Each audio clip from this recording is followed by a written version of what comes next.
KBVC, KBVC, KBVC. Oh my gosh, guys. That Time Eddie was so boring. Not like any of the other cool Time Eddies I've been talking about the last couple episodes. This is now April, the fourth month. So we're talking about the fourth Doctor.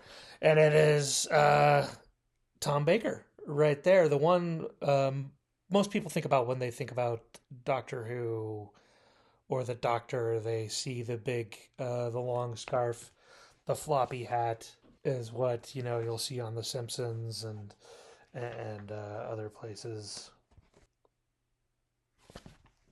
Stick me in a boring time, Eddie, will you? Take that, Tarlex. I don't. That doesn't make any sense. That's silly. Well, that happened, and then if you don't know what I'm talking about, watch the end of last episode. Tom Baker was the Doctor between 1974 and 1975. No, sorry. That's when his first story was the Robot, 1974, 1975. He was there from December 28th, 1974, so he just barely, by one episode, Robot, episode 1, barely gets in there. So from 1974 to March of 1981, he had 7 series, a total of 41 stories and 172 episodes. So I'm going to throw all of them up here. And you can see that, that's quite a bit more. 41 stories, that's not quite over half of what Patrick Troughton had. 174 episodes, by far more episodes than anybody else. It was the longest running Doctor so far. Well, continuously on TV running Doctor. I'll go ahead and say that. But I guess since he's doing the audio adventures now, he's still going. So he beats all the records for the later Doctors who were doing episodes. Big Finish audios. Companions. Sorry, this is basic information. You know this stuff. You can skip over it. I don't know. Whatever you want to do. Companions are Sarah Jane. This issue I have here says We Love Sarah Jane. Make sure I have my camera. We love Sarah Jane. And we do. There she is with the 10th Doctor. I'll see if I can throw input. I don't have a whole lot of time this month because I was stuck in that time and I couldn't release the other one till now. Anyway, so Sarah Jane Smith, Harry Sullivan, Leela, K9, Romana 1 and Romana 2, because it's 2 different actors. You could say it's the same character, but it's played by 2 separate actresses because Romana is a Time Lord. Sarah and Harry are from Earth. Leela is a Earth descendant in the far future on a foreign planet, so technically she's whatever planet she was born on. Severtine tribe. It's been too long since I've seen Faces of Evil, or Face of Evil. Either one of those. And then Adric, also from an alien planet. Nyssa from an alien planet. Traken, she's Traken, and I forget where Adric's from. And then Tegan is back from Earth. Not that that's like horribly important, but it's just kind of interesting that you first get Sarah and Harry. Sarah from the third Doctor, and Harry coming in with Unit is like kind of the Doctor's regeneration, so he's just trying to help out with his regeneration and ends up traveling it with him for a season plus. Then he leaves after that season. Sarah's with him for another 2 or so. And then the Doctor has a story by himself where he's all alone. And then he has Leela, and then K9 comes on, and then Leela stays back on Gallifrey, and Romana shows up, and there's a whole big Key of Time segment. And then she regenerates, and then goes on. She stays on E-Space where they pick up Adric, and goes to thing, and then at the end of the episode they get Nyssa and Tegan. Well, Nyssa's in Traken, and they visit Traken, and then later on she comes back to thing. And that's all the companions you ever need to know about for the 4th Doctor. Besides the 2 adventures with the Brig. He shows up for 2 adventures. And Benton 2, maybe 1.5, however you, well, 2.5, maybe, however you want to look at it. Okay, my experience with the Fourth Doctor. He was the Doctor that I started off with. Honestly, I don't remember necessarily watching Robot and Ark in Space. I do remember watching the third story. See if I do that again this episode, my episode. Say episode instead of story, because the stories are all made of different episodes. Most of these are 4, some are 6. I don't think there's any 2 episodes. There's not any. I think it's either going to be 4 or 6 parters. I think they get rid of the 3-part and the 2-part. No, this entire experiment is 2 parts, isn't it? We'll have to go to the logs to see. The logs. We'll have to go to the bookcase to see. February 22nd through March 1st. 50 minutes. Oh, I was wrong. There was a 2-part. Anyway, Robot, that's his first story there. I wonder if I should just be like, hey, here's this one. Here's this one. Here's this one. Would that be boring to you? I don't know. And even Bessie gets in the action there. I always liked Bessie. I don't know if I talked about her at all in the Third Doctor episode, but that was the yellow roadster type old vehicle that the Third Doctor drove around in all over the place. And she comes back for the Fourth Doctor. She makes an appearance in the 5 Doctors, and the 7th Doctor, she gets unmothballed. And I don't know if she ever came. I don't think she's made it in the new series. If she has, I haven't either watched those yet, or I just don't remember it. You know, there's an old adage that your first Doctor is your favorite Doctor, whichever one that made you fall in love with Doctor Who in the first place. Usually the one that you watched first is then your favorite Doctor. And that is true with me. Mr. Tom Baker is my favorite Doctor. I'll just go say that right now. And he's almost, I listed all the companions, but it's almost foolproof. And maybe I'll talk about that later. But any companion he's with Sarah and Harry, and him, is a great team. Sarah Jane and him is a classic, top-ranking companion and Doctor. Doctor and Leela is very good. She's like a savage, so there's like this Eliza Doolittle version of it.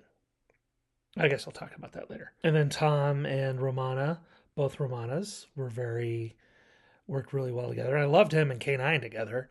Adric, by the time like Adric and Nissa and Tegan came on, especially his last episode, Logopolis. Won't show that guy because he's next to Logopolis. Oh, the Master is back, and he is terrorizing the poor old Doctor. That's the last episode, Logopolis. He was getting, I think the zeal he had for the role had dropped down by the time it got into Logopolis. Whether it's kind of because he was having so much fun, whether he's been doing it for so long, the relationship with second Romana actress Lala Ward kind of crashed, imploded, whatever happened personally between them that now gets to be documented and talked about. Isn't that fun? Isn't that nice to be famous by everybody talking about this era of Doctor Who? I'm sure it's very they've had 30, 40, 81, 80, 43 years or so to deal with it and come to terms. Who knows? I am rambling off a side tangent. Will I edit that out? Probably not. So as a young boy watching, and what it might have been 1980, 1981, maybe. It would have been right in there. So it would have been 6 or 7, I believe. It could have been 82. I don't remember when it started. But I remember it started with Tom Baker. We saw the previews beforehand. We were really excited about it. Yeah, I'm coming back to this. I had started earlier. You know, I could just edit my thoughts around in consecutive order. But, you know, as the 10th Doctor likes to say, time is wibbly wobbly, timey-wimey stuff. So that's my excuse for being random and not having a coherent story. Write this stuff out. I barely have time to watch and record them and edit them. Serious Doctor, Happy Doctor. Serious Doctor, Happy Doctor. But for whatever reason, Sontaran experiment really stuck in my head. I'm not sure why that is, but I watched them all. The opening season of Tom Baker's opening season, I feel, is really tight. I mean, you got Robot, which starts up off at Earth where he was, and then he's all like, "Oh, I'm going off with Sarah and Harry," and then you got Ark in Space, which has the Warren, the giant wasp creatures that will eat all of this people hibernating in this Ark, like a Noah's Ark, except like a space station in space because Earth has become uninhabitable. So he fixes that situation, and then they're like, "Oh, hey, why don't you go down and check out Earth, make sure it's okay?" And they're like, "Okay, we'll go down," because they've actually been asleep thousands of years longer than they thought they would be. And so the Earth might be nice again. So they have transmat beam that sends them down to Earth, and that's where they could deal with the Sontaran experiment. And they're like, "Okay, that's got figured out." Go back to the Nerva Space Ark station where the TARDIS is.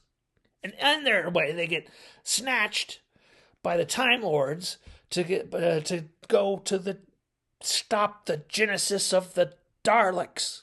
They don't, obviously, spoiler alert, those guys stick around. Then Time Lords send them back to the space station, except it's the wrong time zone. Age, era of the space station, so they have to wait for the TARDIS will automatically travel to them, which is a nice feature. They should do that with like a spatial thing, so they can be like, like a little beeper, then boop, boop.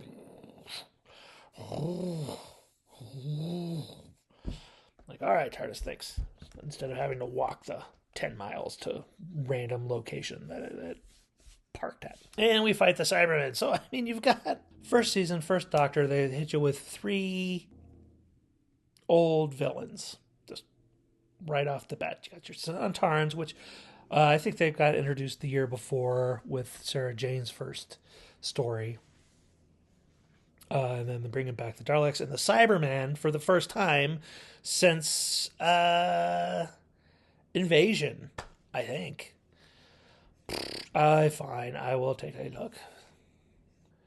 In, the War Games and in Carnival of Monsters. Yeah, the Cybermen have not been seen since Invasion, the Patrick Troughton story, Invasion. And then it's just and then finally they're back on the TARDIS and they're going, and the next story is still a continuation. They get a call from the Brigadier, telegraph from the Brigadier, space-time telegraph. And they go to Scotland and they deal with the Loch Ness Monster and the Zygons. Their first story, Terror of the Zygons, and then we get rid of Harry, and then we got the Doctor and Sarah, which really that relationship is what's cited most, I think. I could be wrong. Has been like, oh, well, that's why the modern Doctor Who for the 9th, 10th, and 11th. 12th. Not really the 11th. 11th had Rory and Amy together. But then they were cited as being like the best combo is the Doctor and a female companion.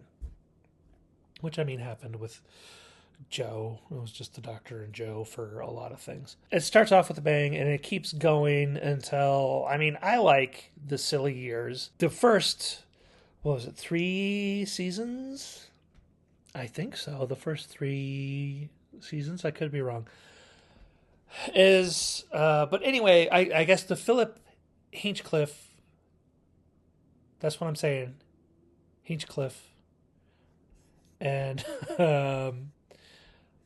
Robert Holmes era. Philip was the producer, Bob was the script editor. And that era of the Fourth Doctor is just really tight Doctor Who for me. And then I can't remember who takes over. What was it, like 2 seasons? Maybe John Nathan Turner only did 1 season and really sucked the life out of Tom Baker.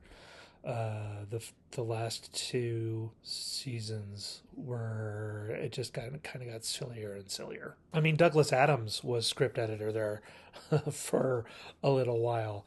And Tom is, may I call you Tom? Tom Baker is such a, I wouldn't say a comedic presence, but he just kind of has this inner comedian that finds things funny. So he's always kind of finding the humor in situations, not necessarily cheapening or making it silly. I mean, he does do that also because it is a kid's show. And a lot of his stories, especially with the Robert Holmes and Philip Hinchcliffe era. Wait, I got it right here, don't I? No, that says Barry Letts. Let's Barry. Yeah. Hinchcliffe. Hinchcliffe. Hinchcliffe? I always pronounced it Hinchcliffe. Yeah. I gotta have one name per episode that throws me for a loop. So Tom has a lot of stories, and they were repeated a couple of times on PBS. And so for some reason, I now have them all on DVD. And since this is, it's a bit of nostalgia for me, I've got all the DVDs. I've started collecting them on the Blu-rays. I'm sure I've got a couple Tommies back here. Yeah. Oh, this should tell me who the producer is, right? It's not going to tell me who the producers are. That's the one Blu-ray. And, what's that wrong? The Mask of Mandragora and the Talons of Wen Chiang. Graham Williams was the name I was thinking of. That's the producer. Graham Williams. There's your Daleks for you. Who doesn't love a good Dalek? Dalek. I'm American, remember? Okay, so since I'm waxing nostalgia, I already said that, I think, hopefully. Maybe, who knows? I'm just babbling now at this point. So these were the stories that I had on, that I taped off PBS and had with me, and then that I watched again in the early 2000s, when the DVDs were first coming out. And I got to double check this real quick, because I feel like, oh yeah, 2001, that The Robots of Death was the 3rd disc that they did. 5 Doctors, whatever one it was, Terror of the Autons, I think it was. Go back, watch that episode. So you can find out. And I was kind of like, when this came out, I'm jumping around, I know. When this came out, I was like, why did they pick this one to be their first Tom Baker one? I would have done, Pyramids of Mars, Genesis of Daleks. I could think of other ones that I like. But apparently this is a big fan favorite over in England. And I'm not really sure Why? It's a good episode story. I enjoyed it. It's kind of like, I don't know why that's the one they want to start with. But that's fine with me. I mean, it was Tom Baker. Any of his stories I really love. That whole opening season, I really love all the stories in that. And it's really odd to me. I'm wondering, I don't have any of those on VHS tape. So I'm wondering if a tape got mislabeled or given to somebody and not returned, or maybe my brother was like, I really want these ones, and he took and watched them wherever, and it just never made it back to the when I stole all the VHS tapes. And was like, oh, these are with me now. Let's go to my crappy little studio apartment and watch Doctor Who over and over and over again. So none of those. So I didn't start until Terror of the Zygons is the first one on VHS. And then Planet of Evil, Sarah Jane, the Doctor, Moriarty, no. Dr. Jekyll and Mr. Hyde story with antimatter. What is antimatter? We just learned in the last story. Come on. Omega. He's doing that in the last story. Come on, man. Get with it. And then Pyramids of Mars. I have on VHS. So, I mean, I've watched them all on PBS. I've seen them all of the Tom Baker ones I watched on TV when it came out. Some of them I was able to record on VHS and then watch over and over again. And then so the ones that I didn't get on VHS, I got on DVD. It was just really nice to watch those ones because I hadn't seen them in 20 to 30 years at that time. But I feel like we must have had some of the first season on VHS because they're just so familiar to me watching them again. Or maybe it was just because they were so, well, like Ark in Space was a little not remember, didn't quite remember that, and Revenge of the Cybermen, I didn't quite remember that one, but the rest of them, it's just kind of ingrained, so it makes me think that maybe I did at one point have them on VHS. Anyway, there's the Brain of Morbius, which is like a Frankenstein story. The Seeds of Doom, which is like John Carpenter's The Thing, and then turns into a Day of the Triffids. I don't know what it was, but Killer Plants from Outer Space. Mask of Mandragora, I didn't have on VHS. So that was a fun one to watch again on DVD.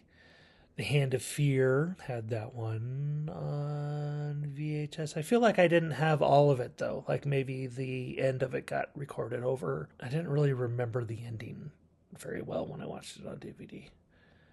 And then The Deadly Assassin, that's the one where Doctor is by himself. He has to go back to Gallifrey. He gets framed for murdering somebody, and he's got to clear his name and all of this stuff.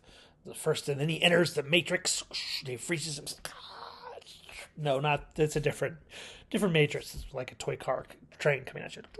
Not a toy train, but like one of those that they have in zoos and parks, where it's a little kiddie train. I think coming at him. That's what my memory says. It could be wrong. It could be an awesome big train, really scary, but that's what my memory is.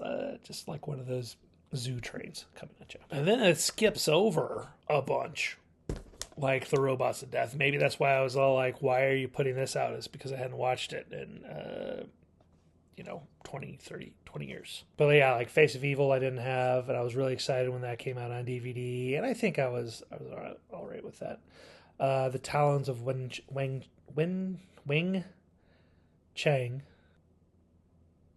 The Talons of Wing Chang. I should just try. I'm having worse trouble than the British actors who played the Asian parts in the show. I said before, but in the show. So I was really excited when that came out on DVD. And I know it does not hold up to modern viewing. 1980s, it holds up for young kids in America, probably England, anywhere. Mainly because there was, this belief that an actor can act anything.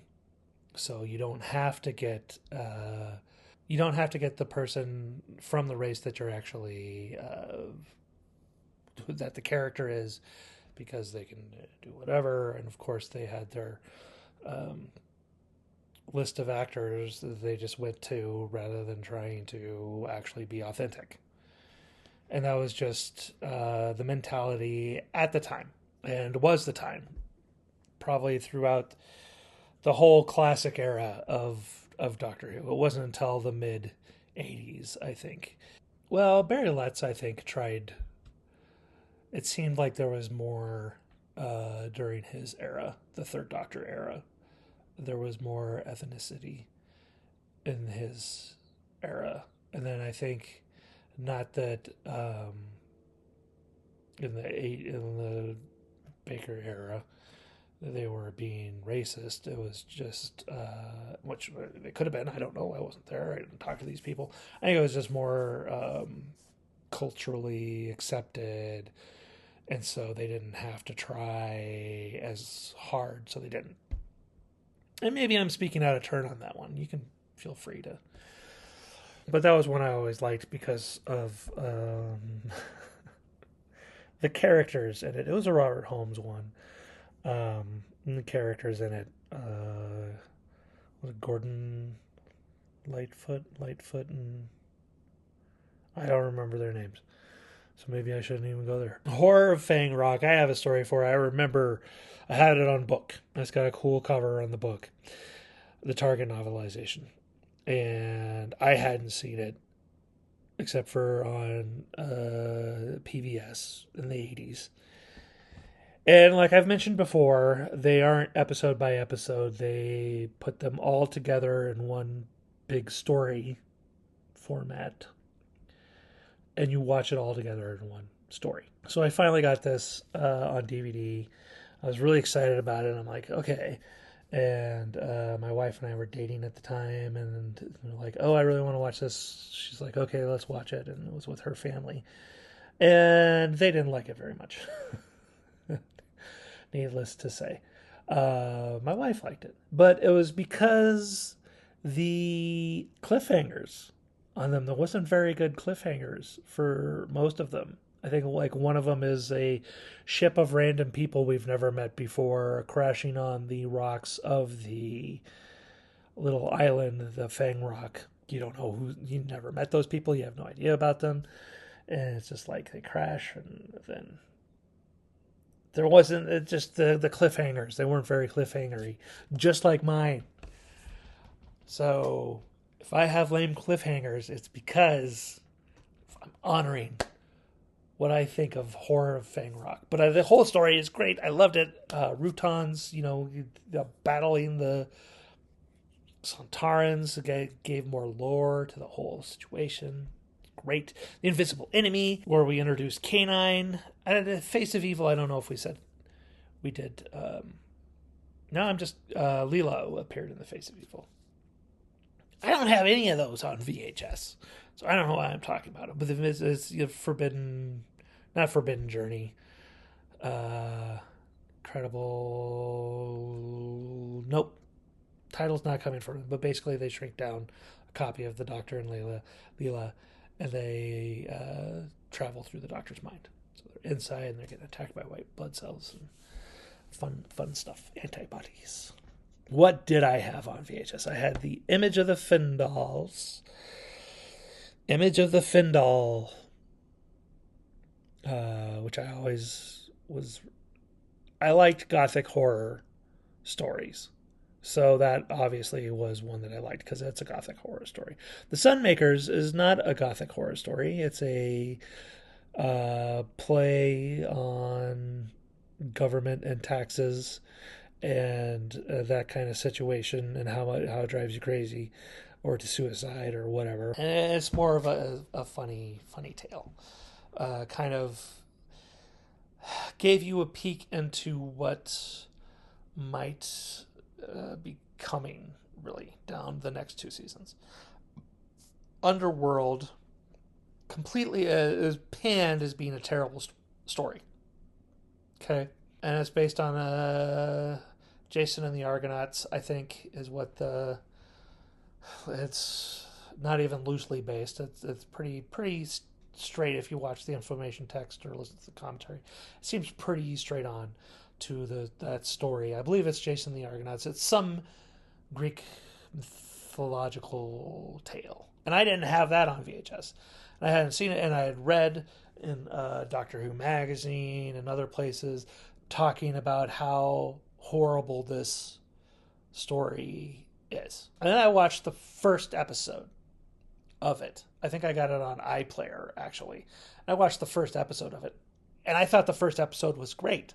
It was just really interesting and packed. It didn't look like crap at all, blah, blah, blah, blah. And then I'm like, I don't know what's going on. And then I finally watched the last 3 episodes. And what they did was they used, instead of doing location or sets other than the spaceship, they did what they call CSO, color separation overlay, which is basically green screen, which I think they actually used. Well, they didn't use green screen back then. I don't believe it was what they used, blue screen, because that's what Star Wars used, and that was what they used. But they couldn't use blue because of the TARDIS being blue, so they used yellow instead. And there's a lot of CSO used in the Third Doctor stories, and there's a lot of CSO used in the Fourth Doctor stories. I think in the Fifth Doctor, they still use it, but I don't think they use it quite as much. And then in the Seventh Doctor, I am not sure how much. They get into the computer animation a little bit, but I don't know how much of the yellow line you see around people in there. But anyway, after watching the last 3 episodes of Underworld, I understood why it was bad. But Invasion of Time I had on VHS tape, the whole. I think that's a longer series. And then Leela leaves with K9, but the Doctor makes K9, or has a box that says K9 Mark II, so we get a new K9. I don't think it's the new voice for K9 this season. I think it's the next season. Anyway, so it's the Key to Time series, bridges the whole series. The Doctor has to find 6 different segments, and he gets Romana as a companion. There's Mary Tam, the beautiful and wonderfully talented Mary Tam, and there's a lot of fun stories in the Key to Time. Basically, the White Guardian and the Black Guardian are fighting each other out, and they have to find this key to reset all the good and bad in the universe or something like that. Some contrived notion like that. I didn't have the first episode, Ribos Operation, on VHS, but I had the Pirate Planet, the Stones of Blood, Androids of Tara, Power of Krull, and the Armageddon Factor. There's no Xeons on Zeos. Just so you know. No Xeons on Zeos. And that's, again, kind of like the first season. It's all connected. It's pretty tight. They hit their 100th story, and I don't remember if it's Pirate or Stones of Blood. 100th story. There's a deleted scene of them getting a cake. It's all fun and games. And then I had Destiny of the Daleks, City of Death, Creature from the Pit, Nightmare of Eden, The Horns of Naimon. Shada didn't get released. So I didn't have that. Leisure Hive, Meglos, Full Circle, and State of Decay. And then Keeper of Traken. It was all that I had on VHS. So it was really nice. I was very interested in Warrior's Gate to see what that was like. I didn't really like it very much. I like the Ribos Operation, or the Rebos Operation, however you want to pronounce it, when I finally watched it on DVD. And Logopolis had such I mean, it was the first time seeing my doctor regenerate to somebody, so it felt epic. And his construct, of course, the master comes back, and just remembered the big satellite dish. But the whole universe is going to be destroyed unless the Doctor saves them. And that's it. I probably should have gone through the monsters and stuff while I was going through the stories. But there's only one Cyberman. There's only 2 Dalek stories. The Zygons get introduced. So there's some more Time Lord lore introduced, and the Brain of Morbius, and the Deadly Assassin, and the Invasion of Time. And then even in the Armageddon Factor, another Time Lord is introduced. That is it for returning. No, the Master would be the big one to return. I mean, well, the Suntarans, right? I said them, did I? But there's only one of Suntaran. And the Zygons are the only ones that go forward. I would love to see another Krynoid, the Seeds of Doom story. Like I said, it starts off in Antarctica where they find these seeds and it makes them turn into alien monsters. So the beginning feels a lot like John Carpenter's The Thing to me. And of course, I love that. Or even The Thing from Another World. Howard Hawks, but he didn't direct it, just produced it. Movie. And that would have been one of my choices for favorite story. We'll talk about my dilemma on what favorite story. Yeah, I'm not even sure if the Rutons have ever returned. Oh, the Centaurans were in the Invasion of Time. Spoilers. What do you mean you don't like it when I say spoilers after I do the spoiler? But I don't think anybody else. I guess State of Decay has some Time Lord lore in there also. One thing that happens during the Fourth Doctor's period is it really kind of hits the horror story version. Because in the Planet of Evil, we've got the Dr. Jekyll, Mr. Hyde. Periods of Mars, we've got the Mummy. Brain of Morbius, we've got the Frankenstein story. Seeds of Doom, we've got the Pod People kind of story. Robots of Death is like the Agatha Christie murder mystery type thing. The Horror of Fang Rock, Base Hunter Seed story. They've kind of done that story. Image of the Findal is a haunted house ghost story. And then State of Decay is a vampire story. So they have all these kind of one-off things, but they're so ingrained with the literature of gothic horror and thing, which, I mean, if you've watched anything else on my channel, you'll see that I love the Universal classic monsters. So I don't know if you can see that or not, but anyway, that's that. That's that. There's the thing. So I have that, but also we have the Master returning, and in the Deadly Assassin, the Master appears. And he's got this whole big plan to take out the Doctor or steal his regenerations. I don't remember when he tries to do that, because he's basically burned out all of his regenerations, and he's burnt husk of a creature controlling everything, machinations from behind the scenes. And so there's that. And then he returns for the last 2 stories where he basically, when he can't get the power of Traken, he is somehow able to take over this guy's form and turn into Anthony Ainley is now the Master and continues to be the Master throughout the classic series. The 7th Doctor. He comes back in the 6th and the 7th Doctor. 5th, 6th, and 7th Doctor. He is our main Master. And he's maybe a little bit more pantomime, but that might have something more to do with the producer, John Nathan Turner, at the time. But, he really takes the Master, makes him his own, and he is the Master he's the 80s Master, basically. Roger Delgado is the 70s Master, Anthony Ainley is the 80s Master, and Eric Roberts is the 90s master. And then all the other ones have to duke it out. Well, it's like the knots might be John Sim.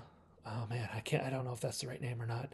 You know, the master, and then the teens might be Missy, and then the 20s might be the new guy whose name I'm not being able to recall. Don't even know if I got John Sims right. Anyway, yeah, I'm not even remembering Missy. Maybe I should do my own master episode. Talk about the master. So Tom Baker is number one. If I hadn't said that already, if you hadn't figured that out already, Tom is my favorite Doctor. His performance is equal measures, gravitas and goofiness. He's got the Harpo Marx, big curls and goofy face, the big bulging eyes, and he's got this otherworldliness to him. It seems like he's not acting. I think that's what I've heard and read in a lot of interviews and things, is that Tom's not really acting. He really is an alien. But he really loved, I think one of the things he really loved about this part was being able to think of things as not human.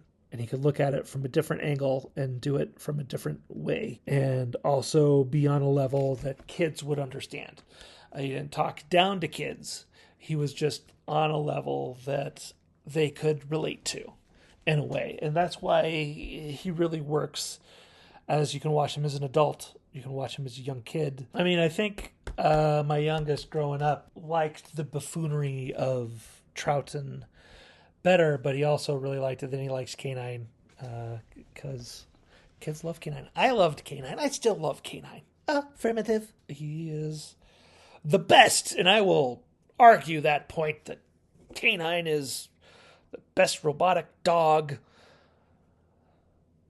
on Doctor Who. On any science fiction TV show, take that, Buck Rogers or whatever the other one was that had a robotic dog on it. Okay, the story I chose to watch, and it was really hard to pick my favorite story of my favorites.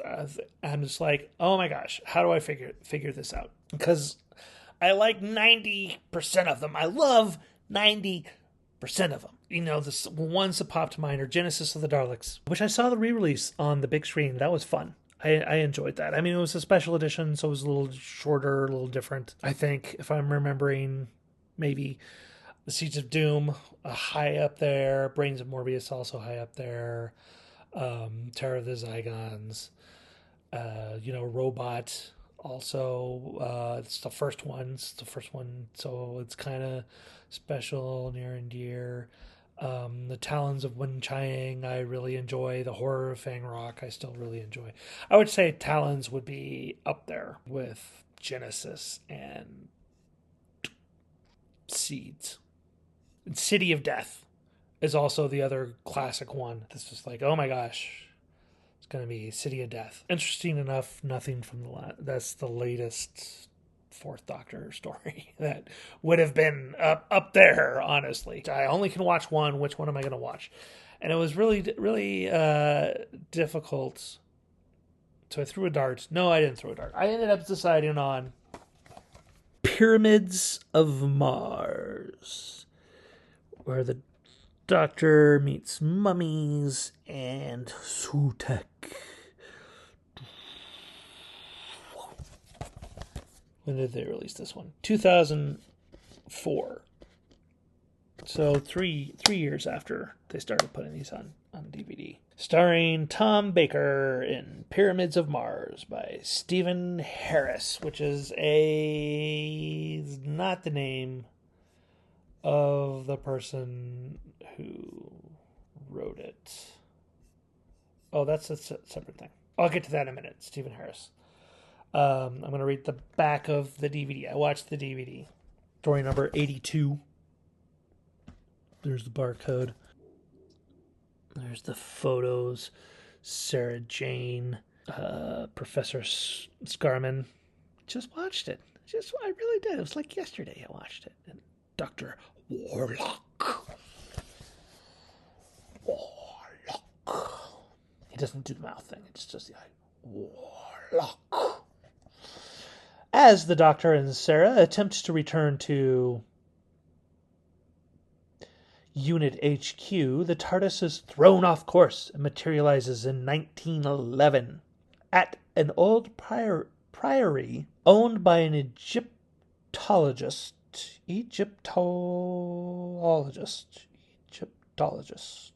Marcus Scarman. While excavating a tomb, the archaeologist became possessed by the spirit of Sutekh, the last survivor of the godlike Osirans. The Doctor and Sarah witness strange and deadly events as Sutekh, who was lain imprisoned in a pyramid for thousands of years, employs Scarman and a legion of robotic mummies in an elaborate scheme that may bring about the destruction of the world.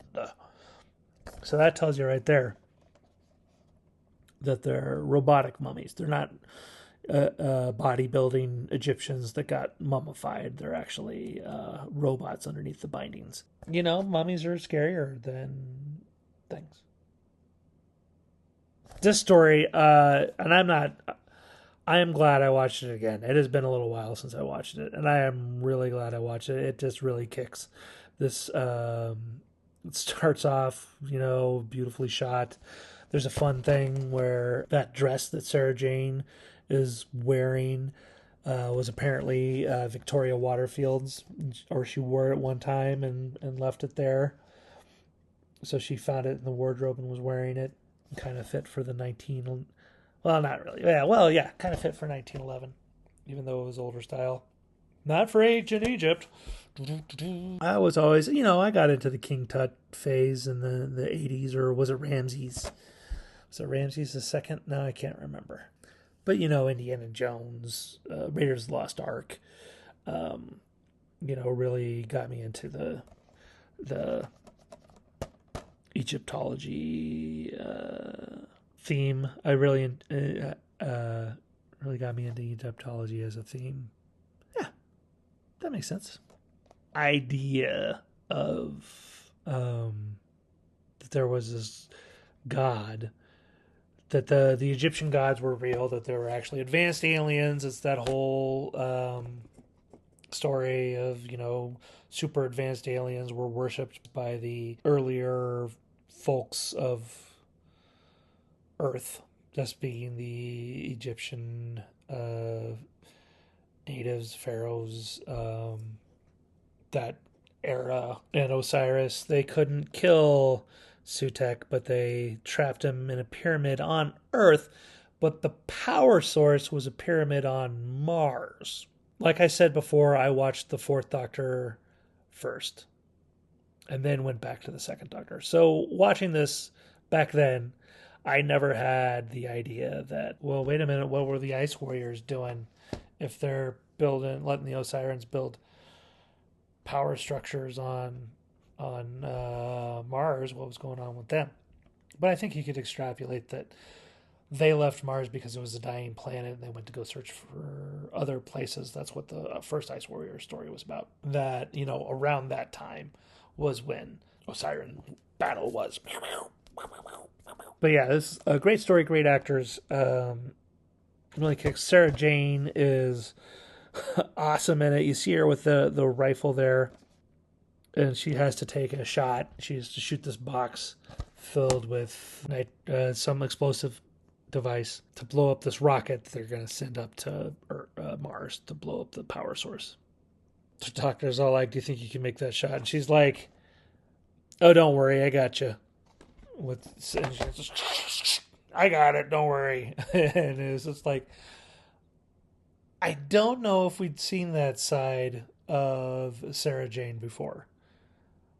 I can't remember right now with Genesis of the Dalek if she was like picking up arms and fighting with the Thals against the Kalids. I hope I got that all right. Sorry, you're not nerdy enough to be talking about Doctor Who because you can't get the names right. So that's in that. Sarah Jane being awesome's in there. She's really she keeps like cracking jokes. The Doctor is serious almost the whole time. It kind of starts off with him being kind of serious, and he seems very serious the whole time. And Sarah Jane keeps like kind of cracking jokes, and he's all like, "There's no time for jokes." Sarah Jane, very highly explosive. Stop throwing it at my feet. That's the worst Fourth Doctor impersonation ever. Well, can't do it. I don't know why. I'm kind of trying. Like Sean Connery keeps going, zipping in there, and it's not even a good Sean Connery impersonation. Well. He's the Doctor says well a lot. My two favorite doctors, they say, well. Bug-eyed. Acting. I can't do it. My eyes don't pop out as much. Sarah Jane. Anyway, so you're like, oh, this has got mummies, but the mummies are really robots. And it really just takes place at the Scarman estate. His brother lives in a shed nearby.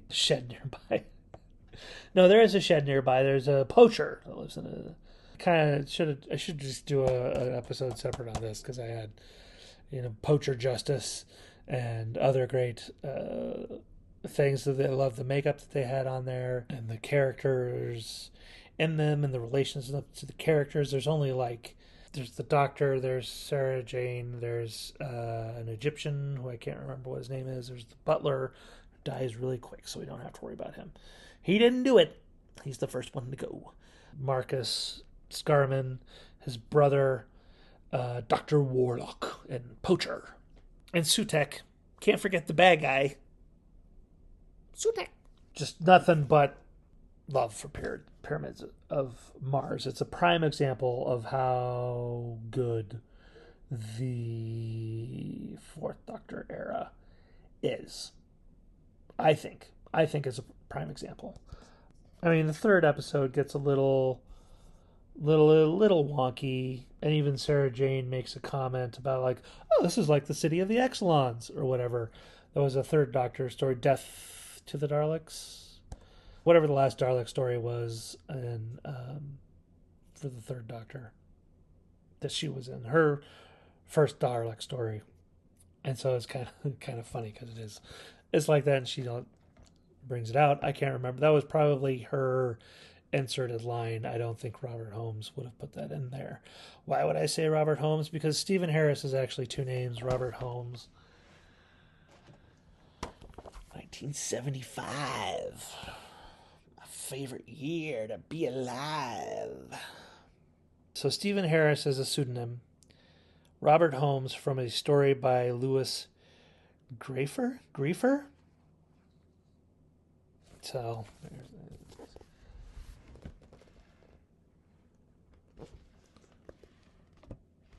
very Hammer horror. Most of this stuff, I talked about the Gothic horror thing.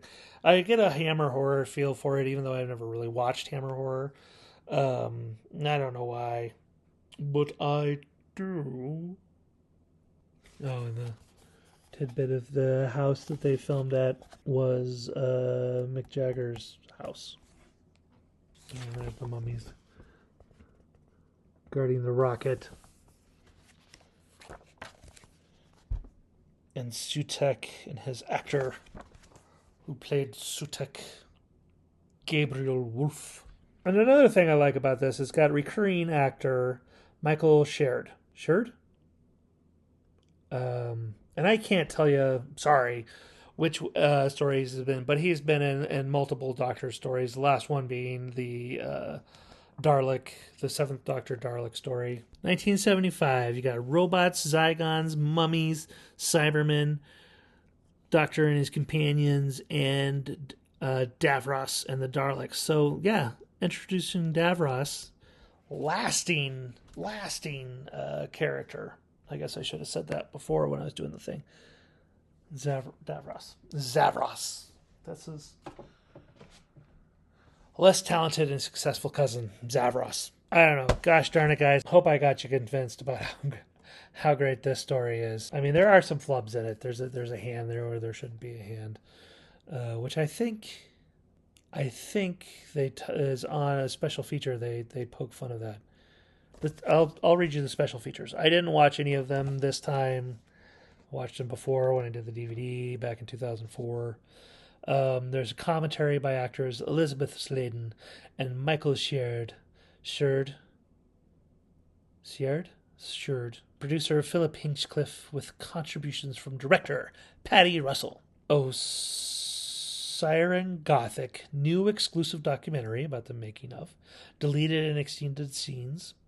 Now and then revisits the Stargrove locations, which is the McJagger house, which I showed the picture of. Serial thrillers, an in-depth look at Doctor Who in the Philip Hinchcliffe era, which I remember being a pretty good documentary, actually. Featurette, whatever it is. And it is focusing about his era, which I really do love his era of Doctor Who. Him and Robert Holmes. Oh Mummy, a spoof look at Sutek's career post-Pyramids. I believe that this talking has the spoof where basically a prop master's or prop guy's hand is on Sutek's chair when he gets up and then disappears because they probably had problems with the chair falling over or whatever. Production note gallery, photo gallery, Easter egg, which is the trails and continuities. Like that. So back in the DVDs, not all of them, some of them, most of them, it's hard to say, had Easter eggs, which basically you take your remote, arrows on your remote, or maybe some other buttons, and you would go around to the different menus, and you would press left and right instead of up and down, and then a little Doctor Who would pop up, boop, and then that would be where the Easter egg was, and you go and you click on that, and you'd get something not very... not super cool. It was mostly BBC Two content information. Coming up on BBC Two. Doctor Who. Join us next week. The Doctor continues fighting mummies. That kind of stuff.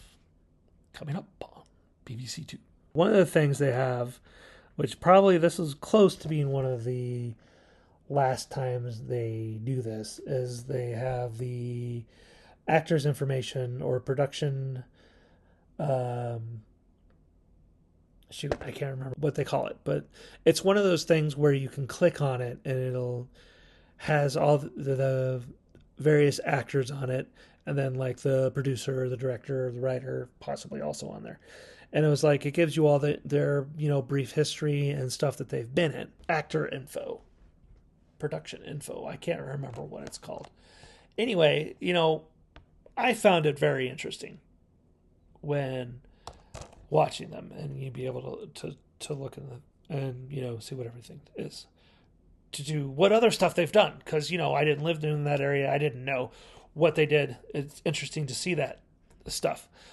The problem with it was very repetitive.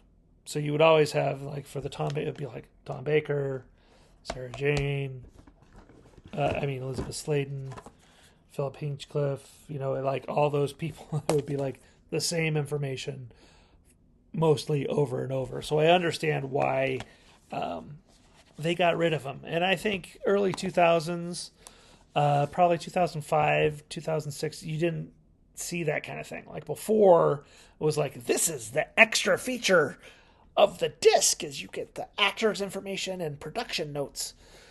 And the producers and writers and all that stuff. Like, yeah. And it's like, no, not anymore. So it was kind of funny to see that it was that old, that it had that information on it. But really, you didn't need it. I'll have to watch the Blu-ray. No, this starts with Mask, doesn't it? So it's not on there. Poor Sarah left 2 stories after the season 3. But anyway, that's the Talon's costume. So he's got the deerstalker, and he kind of looks like Sherlock Holmes, and it's during that era.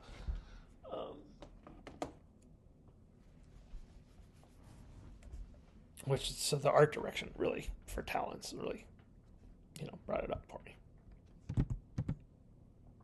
I think that's it. I think I've babbled on for a really long time, and hopefully it's a nice cohesive element, and I think